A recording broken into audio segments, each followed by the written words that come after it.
All Kerala tailors association Karamukku unit സമ്മേളനം SNGHS സ്കൂളിൽ വെച്ച് നടത്തി. ജില്ലാ കമ്മിറ്റി അംഗം ബിന്ദു ഷാജി ഉദ്ഘാടനം ചെയ്തു. യൂണിറ്റ് പ്രസിഡന്റ് ലിനി സുനിൽകുമാർ അധ്യക്ഷയായി.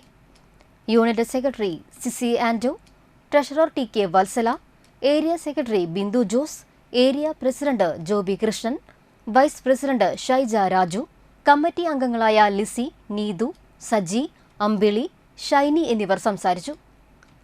യൂണിറ്റിന്റെ പുതിയ ഭാരവാഹികളായി ലിനി സുനിൽകുമാർ പ്രസിഡന്റ്, സിസി ആൻഡോ സെക്രട്ടറി, TK വത്സല ട്രഷറർ എന്നിവരെയും വൈസ് പ്രസിഡന്റുമാരായി സ്വപ്ന, ഷൈനി, ജോയിന്റ് സെക്രട്ടറിമാരായി വിജയലക്ഷ്മി, സജി എന്നിവരെയും തിരഞ്ഞെടുത്തു. അടുത്ത വർഷത്തിലേക്ക് നമ്മൾ പോകുമ്പോഴോ നമ്മളുടെ ട്രസ്റ്റിന്റെ തുക വീണ്ടും 50 രൂപ കുറയ്ക്കുകയാണ്. അപ്പൊ ഇപ്പൊ 200 കൊടുത്താലേ അടുത്ത വർഷം വരുമ്പോൾ അത് എത്രയായി?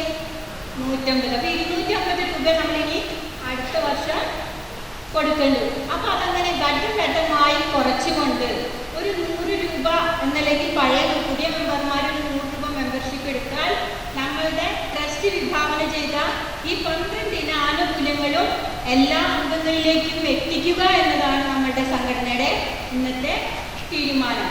ആ സംഘടനയിലേക്ക് ആ പ്രവർത്തനത്തിലേക്ക് നമ്മൾ എത്തണമെങ്കിൽ എന്ത് വേണം? നമ്മളും അതിൽ പങ്കാളികളാവണം, അല്ലേ? നമ്മളും പങ്കാളികളാവണം. ഇനി ഈ ഫണ്ട് കുറയ്ക്കുന്നതുണ്ടെങ്കിൽ നിങ്ങളുടെ കയ്യിൽ നിന്ന് 1 രൂപ കുറഞ്ഞാൽ, ഇപ്പൊ നമ്മൾ 1 രൂപ വെച്ച് 360 രൂപ വാങ്ങിയെങ്കിൽ ഇപ്പൊ നമ്മൾ ഈ